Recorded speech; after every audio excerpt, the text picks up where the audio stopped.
আজকে সেখান থেকে বাংলাদেশের বিভিন্ন স্তরে বিভিন্ন সেক্টরে যারা আজকে নেতৃত্ব দিচ্ছেন সেটা সৈয়দ মোহাম্মদ ফজলের পরিবার অবদান।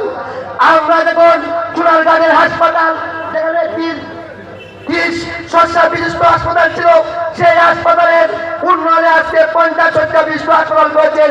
সেটার দিকে তাকালে আমরা দেখতে পারি আল্লাহ সৈয়দ মোহাম্মদ ফয়সাল। আমরা যখন চুনারঘাট মাধবপুরের যে রাস্তা বাগানে দিয়ে গিয়েছিল, উনার আমলে যে উন্নয়ন করেছিলেন আজকে পর্যন্ত সে রাস্তা কোনো কাজ করতে পারে নাই।